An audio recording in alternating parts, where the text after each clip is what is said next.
Sábados no Cruceiro é un programa pois, que se emite, que se fai en Radio Filispín, pero que, bueno, pois emítese noutras radios como é Cuac FM e tamén en Radio Fene e Radio Fusión.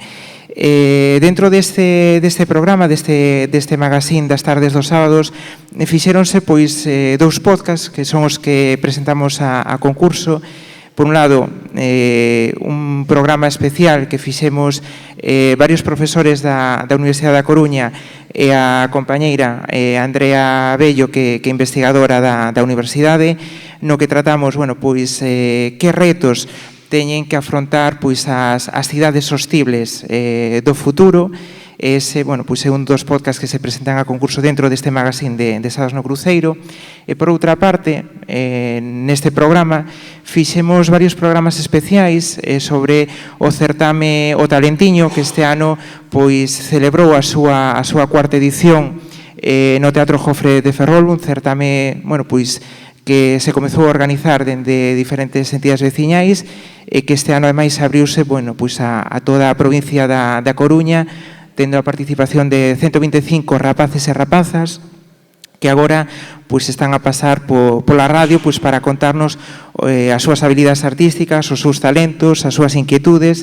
Ese é, bueno, pois o segundo dos podcasts que presentamos. Creo que o mellor é que falen as compañeiras. Eu xa tiven tamén tempo de falar onte gracias ao convite que nos fixeron a Radio Filispín.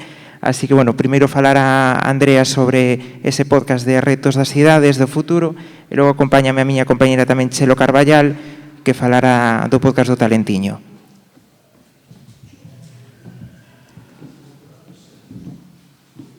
Grazas, Joaquín. Pois eu vou vos falar un pouco do podcast especial, do programa especial que fixemos en Sábados no Cruceiro. Decidimos pois tomar a decisión de falar dun tema de enorme actualidade como é a sustentabilidade, as cidades do futuro e incluso do turismo. Moitas veces, cando escoitamos falar pois da sustentabilidade, o primeiro que nos ven á cabeza é o medio ambiente e a reciclaxe, pero a verdade é que vai moito máis alá diso. Tamén afecta a nosa forma de vivir, a cultura, a educación que recibimos, ao deporte e incluso ao turismo. É importante, ou consideramos que é importante, achegar estes temas á xente xoven, xa que as decisións que se están tomando hoxe en día afectarán pois as consecuencias das cidades nas que vivirán no futuro. Tamén pois falamos, neste caso, da sustentabilidade, pero tamén dun tema moi importante que son as ODS. Que son as ODS? Son uns obxectivos de desenvolvemento sostible. Estes obxectivos pois buscan un modelo de desenvolvemento máis xusto e equilibrado, pois que permita non só ter en conta aspectos económicos, senón tamén pois medioambientais e sociais. En definitiva, pois tamén falamos do turismo, en concreto do fenómeno do sobreturismo. Como seguramente todos sabedes, o turismo pois xera riqueza, emprego e incluso oportunidades. Pero en moitas ocasións pois non temos en conta estas consecuencias negativas cando hai pois un exceso de turismo, non? Xa hoxe en día estamos pois vivindo a subida dos precios da vivenda, as saturacións de espazos públicos e incluso pois da perda da identidade local, non? Entón, pois quixemos achegar estes temas de forma sinxela e accesible a toda a cidadanía e invitar a reflexionar sobre estes temas.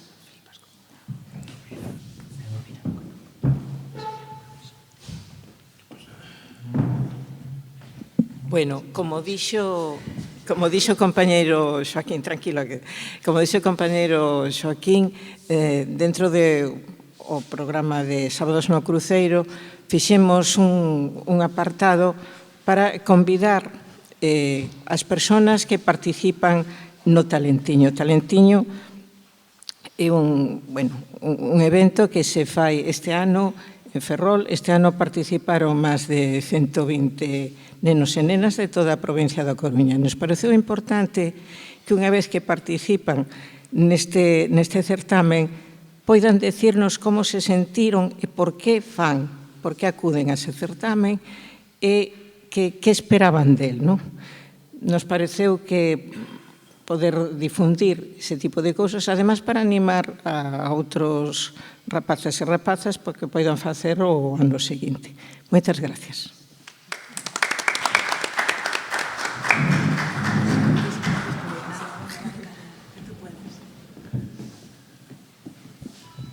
Bueno, moi bo día a todos e a todas.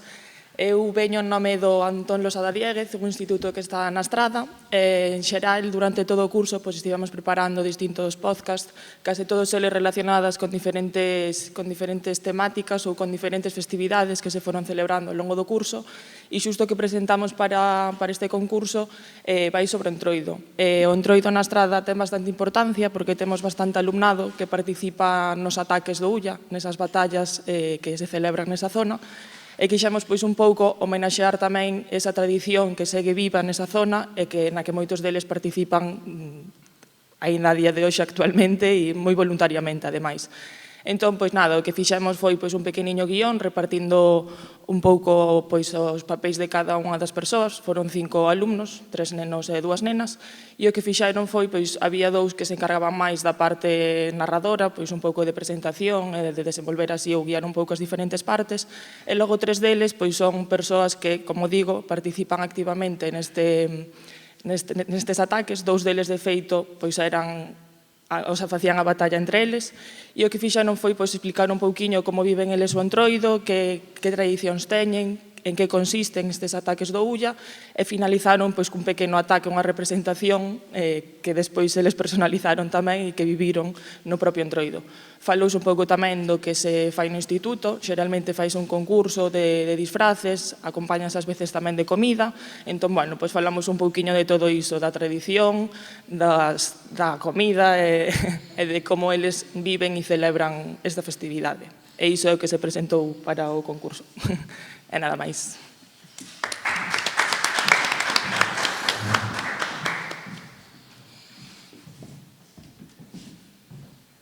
Pois, nós somos a Caixa Negra da Nostromo, somos Paco Cela, Paco Cortez e Fer Liñares. O noso podcast é un podcast de cine con toques de humor. Escollemos un tema e desmenuzámoslo alrededor de filmes relacionados. O caso que levamos a concurso é a Maxia no cine. Tivemos a sorte de que o Museo da Maxia de Galicia nos abrira as súas portas e ter como convidado o seu director, que é un mago, e nos, falamos sobre películas relacionadas coa maxia e nos fixo algún truco polo medio, falou da maxia en Galicia, que temos unha historia bastante chula, larga e pouco contada. E nada, o noso podcast vai sobre iso. Xuntámonos unha tarde, temos unha escaleta sobre cine e falamos diso en galego e entre colegas. Intentamos ter convidados algo máis interesantes posibles, que sepan falar sobre o asunto. Tivemos un programa sobre submarinos, un programa sobre a morte no cine, con unha persoa que traballa nun tanatorio. Tivemos un programa sobre as espadas no cine con alguén que dá clases de esgrima, e vai por aí o noso programa. E, moitas gracias.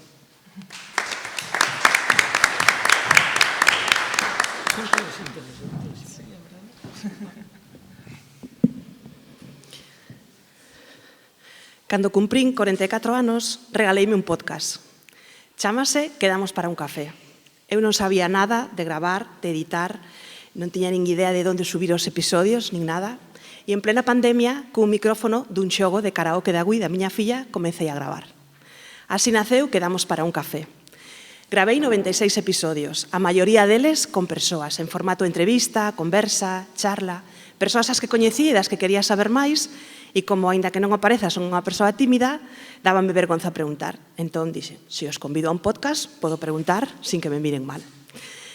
Foi o meu campo de xogo, o meu divertimento. Gravei na miña casa, en casas alleas, en espazos públicos, en exteriores, en estudios.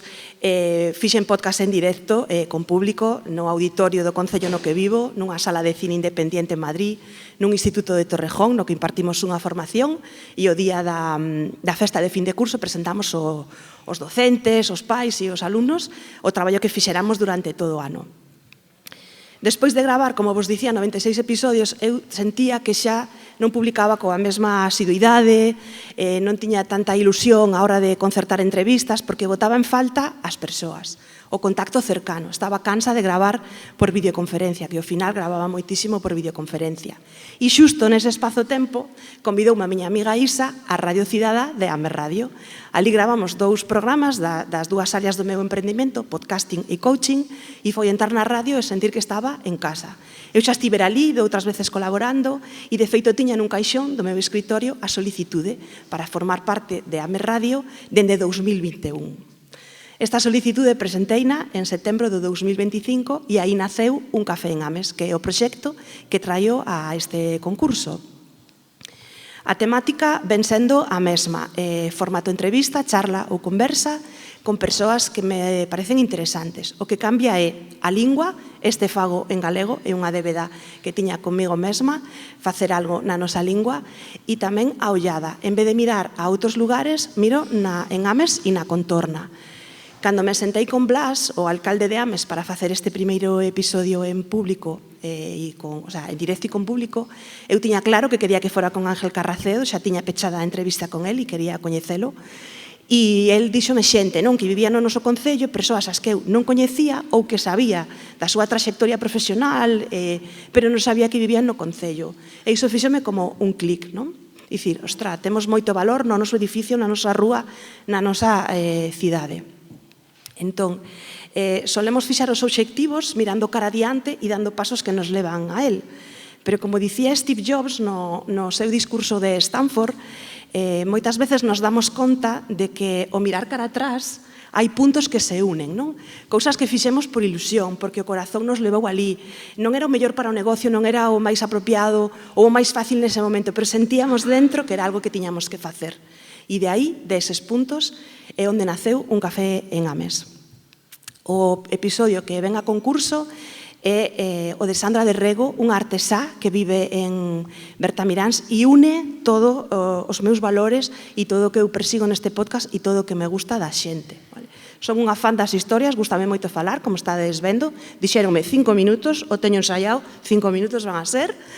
E direivos que Sandra é un amante do artesán, do feito a mano, das persoas, de poñer no centro o que ten valor, as aboas, a aldea, o mar, a terra, os animais, o pulpo, esas cousas que nos fan nosas, o toxo, estas cousiñas que todos recoñecemos e cando estamos en Madrid dicimos, ostra, como boto de menos o ruido do mar. Bueno, pois todo eso atoparedes nun Café con Ames. Podedes escoitalo en amesradio.gal, en Spotify e en YouTube, e xa sabedes, deixade un comentario, un like e seguídeme. Grazas.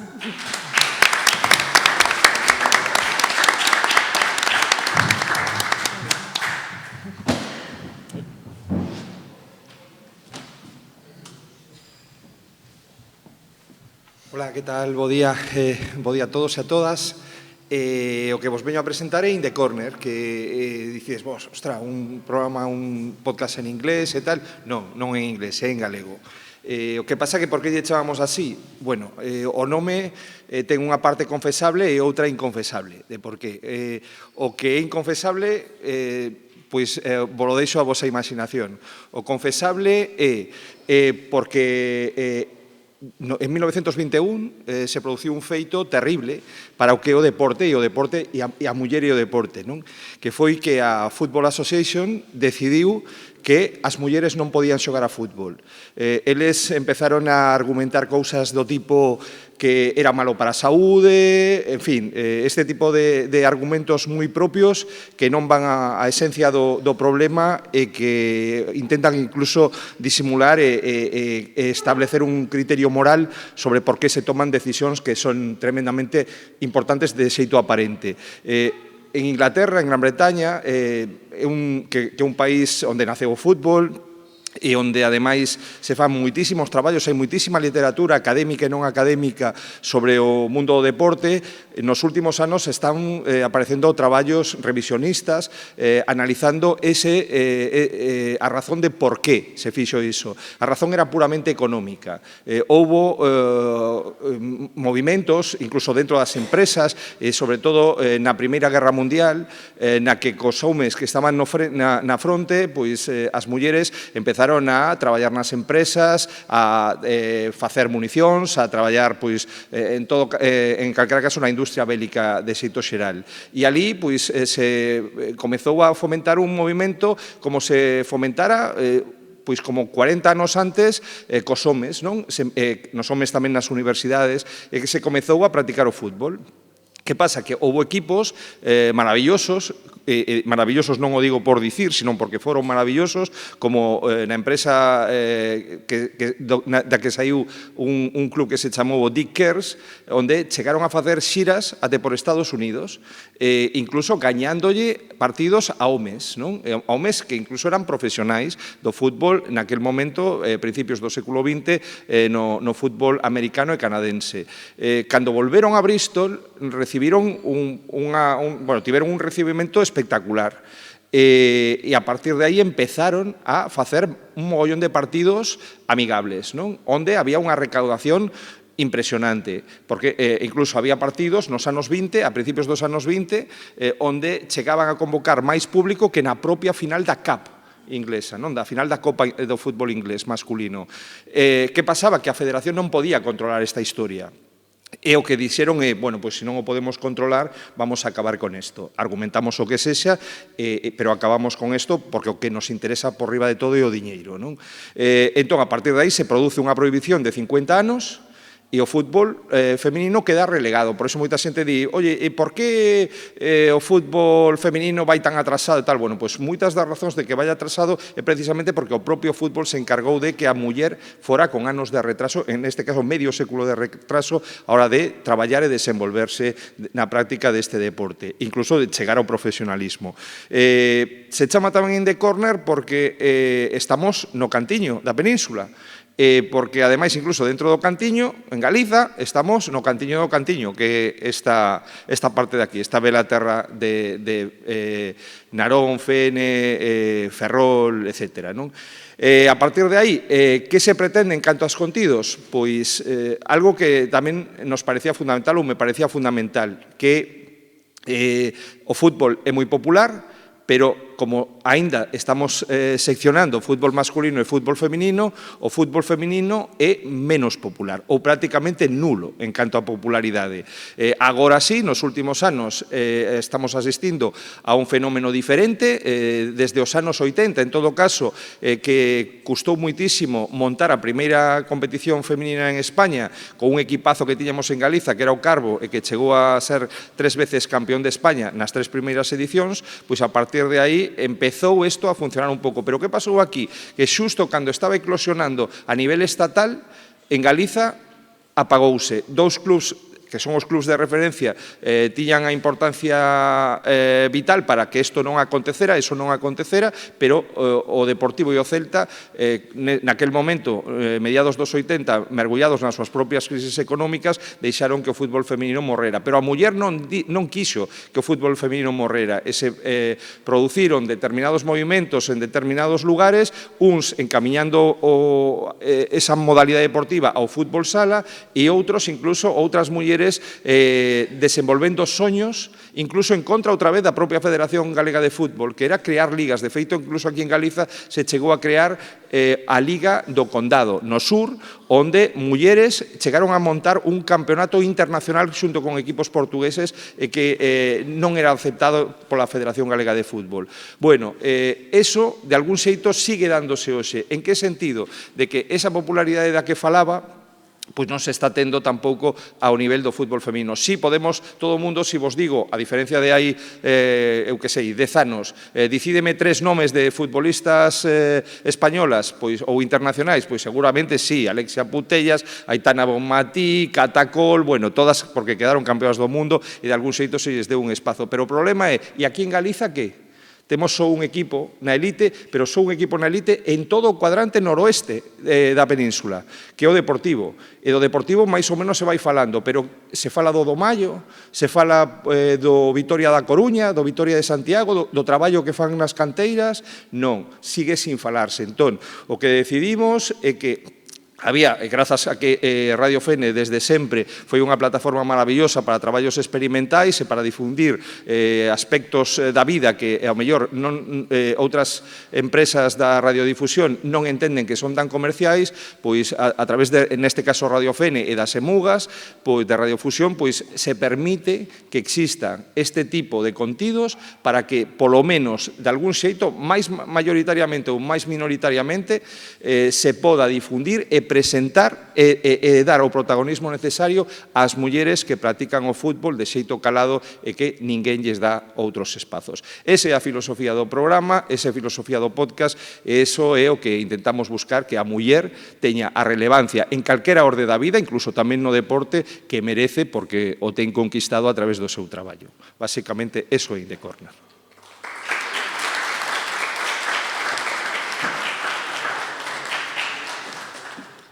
Vou aproveitar o símil futbolístico e vou decir que meto presión pola banda e lles pido que saian, por favor, para que suban o resto de participantes no concurso para presentarnos os seus podcasts. Non sexades tímidos, por favor. Nesta segunda tanda de presentacións, pois teremos a David Eskenazi, que nos vai a falar do podcast que presenta o concurso, que se chama Contamos Galiza. Teremos tamén a Germán Estévez, que ven dende Allariz, hai que agradecerllo, co seu programa Galiportus tamén. O ISFN nos vai a presentar un podcast que presenta o concurso que se chama A Cara Oculta. E, finalmente, tamén Carlos Sardiña fará presentar... Por favor, subide e collede unha silla. Sentade... Bueno, non a collade, sentádevos. Sentádevos, por favor. Carlos Sardiña vos decía que presentará o seu podcast a concurso que leva por título Antes de min. Ahora xa vos organizades, se acaso, ti vas de último, pois empezamos por alá, por favor. ISFN, achegádevos ao micro.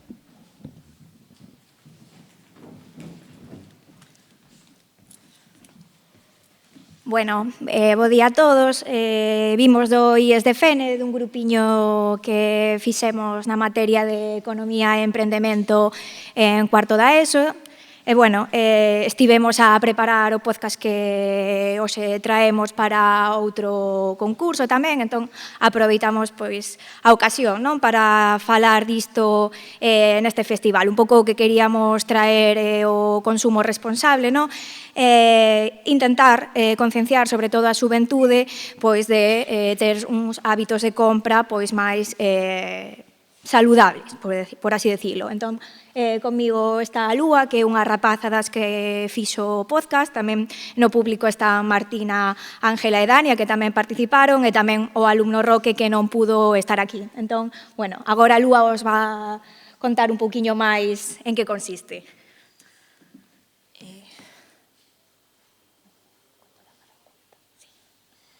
A Cara Oculta está en un único episodio deseñado para o concurso nacional ao que presentamos. Nel, dúas entrevistadoras falan con un pai e unha filla supostamente virais en redes sociais e contan as diferencias que hai entre as súas compras. Con isto intentamos que se vexa reflexado a compra impulsiva da xente xoven. Tamén falan cunha influencer que conta un pouco máis a fondo sobre a parte negativa das redes sociais e de como intentan vender un produto que, ao final, non serve para nada.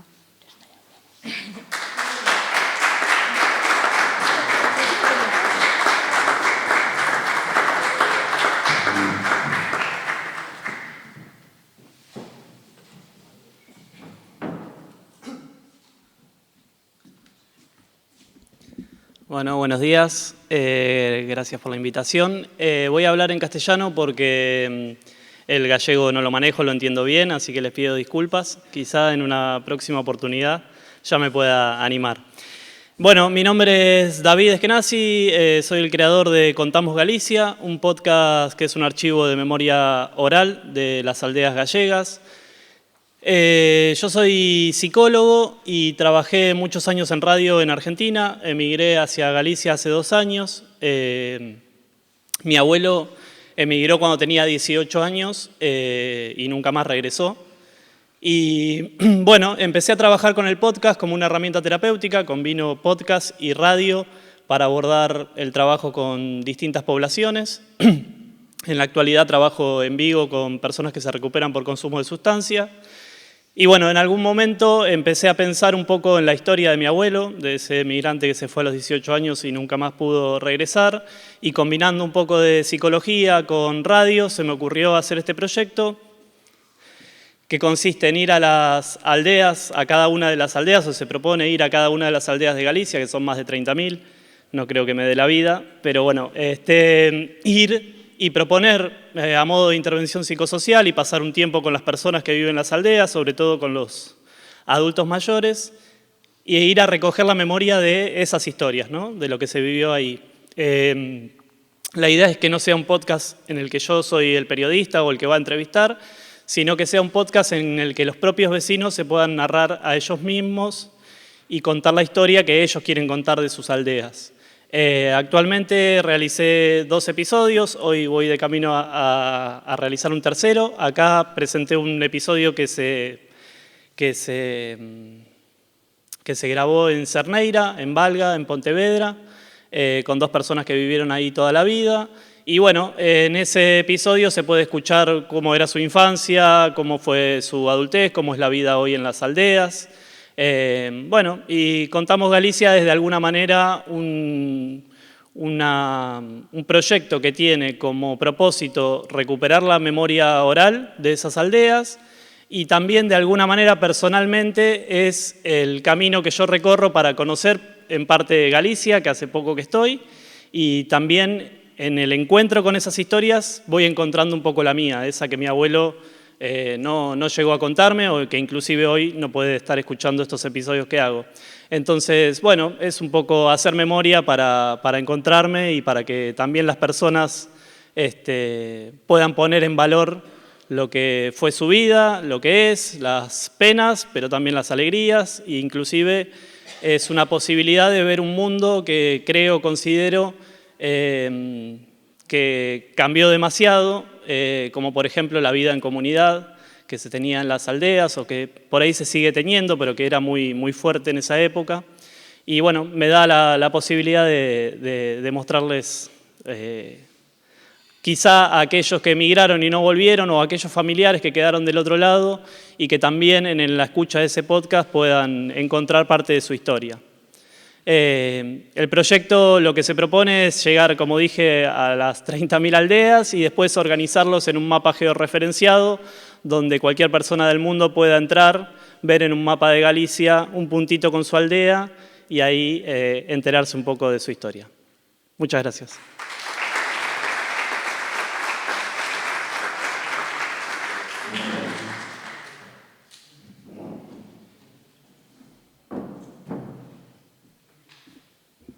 Subir un pouquiño.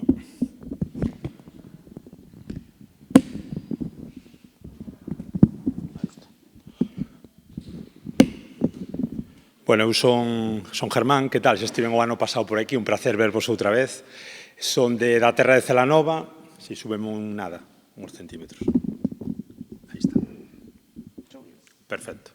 Digo que son da terra de Celanova, ainda que levo 4 anos en Allariz. Veño representando a Galiportus, Gal de Galiza e Por de Portugal, esa chiscadela tamén, ese as final, se o queremos facer así un pouco a broma tamén co as do inglés, non? Nós, Galiza e Portugal. Bueno, é un pouco un proxecto que nace pois prácticamente despois da pandemia, mediación duns estudios en comunicación, aí a modo de reciclarme un pouco, tiña que facer un traballo de fin de grado e pensei na posibilidade do podcast. Era unha maneira un pouco de plantexar o meu proxecto, sempre moi ligado a Portugal. Nós somos dunha zona, digo nós porque veu aquí un compañeiro meu, un dos 4 que, digamos, formamos parte do Galiportus. Adrián chamase, axúdame tamén moitas veces nos contidos. Tamén está Carlos, que é o técnico da radio, despois falaremos na outra palestra de Radio Allariz e da Radio Municipal. E está Abraham, co que fago a parte de contidos de pequenas pílulas históricas entre Galicia e Portugal. Bueno, pois como vos digo, grazas un pouco a posibilidade de facer ese grau en comunicación, vexo que hai a opción de facer algo que realmente me enchese a min, que me gustase. Sempre somos dunha zona, como vos dicía, moi fronteiriza, a realidade é moi porosa ali entre Galicia e Portugal, aí nas terras de Ourense no sur, na Raya Seca, e sempre vimos que había unha carencia, moi grande de contidos entre dous mundos que están moi próximos e a vez pois que sempre estuveron de costas viradas, como se di. Entón, nace un pouco a idea do Galiportus. Presento o proxecto de fin de grau e despois digo, por que non continuar? Teño a sorte de estar en Allariz, ia realizar o podcast na miña casa, mas falando ali con xente, pois dime, mira, aproveita a Radio Municipal que para iso está. Entón, a partir de aí nace un pouco que o programa de radio / podcast nas plataformas, pois un pouco, primeiro como experiencia piloto e despois como proxecto que xa leva 3 temporadas e que xa acumulamos máis de 150 episodios. Normalmente o Galiportus artellas en 4 seccións, actualidade e entrevistas, máis de carácter persoal e actualidade pois de calquera temática, desde medio ambiente ata deporte, pasando por, cuestións de sociedade, cuestións de interese que normalmente unen a Galicia e a Portugal. Procuramos sempre ter no programa voces galegas e voces portuguesas. Bueno, houve quen xa me dixo isto xa o tiña que facer a Radio Galega, non sei se o ten que facer ou non, pero bueno, aí está a pequena aportación tamén a creemos moitas historias que se teñen que contar entre Galicia e Portugal. Como vos digo, é a actualidade de protagonistas, por outro lado hai unha pequena sección de pílulas históricas que chamamos Historia e Historias, aí co compañeiro Abraham, e tamén hai unha pequena parte aí de investigación que chamamos o marco, que tamén podemos facer algunha saída e facer algunha entrevista, algún reportaxe superinteresante sobre o galego extremeiro, sobre o galego do Bierzo, o galego de Asturias, sobre o mirandés. Bueno, un pouco, caben moitas ideas dentro do Galiportus, como caben evidentemente dentro do que é a realidade de Galicia e Portugal. O programa particular que hoxe presento en concurso é unha entrevista que nos gustou moito, desta última temporada, unha entrevista a dúo entre Daniel Bastos, un facense do norte de Portugal, falando sobre a emigración portuguesa, presentou un libro, homenaxe á emigración, e o galego, o xornalista Arturo Lezcano, que seguramente coñeceredes, tamén con amplia experiencia profesional, estivo moito tempo en América, e fixo un libro tamén interesantísimo sobre a emigración galega. Entón, o país invisible chamase. Xuntamos os dous nunha conversa super interesante e pensamos que este relato forma parte evidente do que é Galicia e Portugal. Dous mundos, como vos digo, moi próximos e á vez que están moi separados no relato habitual dos medios. O que vos digo, era un proxecto moi pequeno, pouco a pouco vanse facendo cousas, vai medrando, agora tamén hai un contacto aí cun xornal digital que están nacendo, que se chama DNS, de norte a sul, que son noticias de Galicia a Portugal. É dicir, digamos que dentro do esquema de medios galegos, pois intentas abrir, desde o mes pasado tamén, paso ao que sería un pouco a representación de Galicia a Portugal dentro dese espacio, dese continuo natural, e de noticias que moitas veces non temos nin idea dun e do outro lado. Do lado portugués non teñen nin idea do que pasa no lado galego, e no lado galego a realidade portuguesa tamén moitas veces sonanos a chiste, a algo moi lonxano, a pesar da cercanía, pero moitas veces queda a cousa máis en folclore. Nada máis, o Galiportus téndelo nas plataformas, está en Spotify, en iVoox, en YouTube tamén, en Pod Galego, e é un placer presentárvolo aquí, como vos digo, como proxecto persoal, pero que é máis que eso, que tece alianzas e que pon por riba da mesa máis que un podcast de nicho moi específico, pois unha chea de contidos arredor dunha temática que é pois enorme, non? Porque, como vos digo, collen moitísimas cousas. Desde, lembrome esta temporada, desde falarmos de tracción animal, entre unha asociación galega e unha portuguesa aí na raya que estaban facendo traballos conxuntos, até, como vos digo, o programa este sobre a emigración, a unha entrevista a Pauleta, a futbolista galega que está no Benfica, calquera temática que incluya voces galegas e portuguesas ou algo de relevancia de Galicia con respecto a Portugal entra no Galiportus. Entón, digamos que o proxecto ten moitísimo aínda por medrar. Un placer, Garciñas.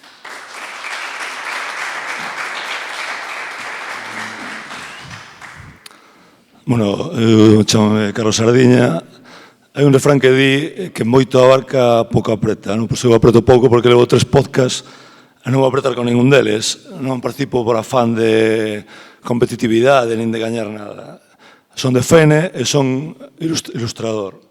O raro que me dedique agora a facer relatos, porque presento 2 relatos de ficción que adaptei en gran medida gracias á colaboración de Enrique, que está aí, de Ana, que está aí, de Elvira, que non está, e de Carmen Fontao, que tampouco está. E nada, son 2 relatos de terror. Un é un relato individual, que é autónomo, e outro é como 2 capítulos dun relato máis longo, unha especie de mini novela. Xa digo, se non fose por o papel de xente que colaborou, non o podría levar a cabo. Hai que reinventarse, porque eu son ilustrador, coa IA o temos jodido, entón é unha forma de tal. E logo tamén vou a falar de un pequeno podcast que temos eu, Enrique Sanfiz, que é o organizador do evento, e tengo un pouco de vergoña porque o organizador participa. Non queremos gañar nada, bastanos con participar. Unha medalla, en todo caso, xa ganamos en Francia, ademais. E nada, un podcast de humor. Antes decía que era un podcast de cine que facían con un chisco de humor. Non son un podcast de humor con un chisco de cine.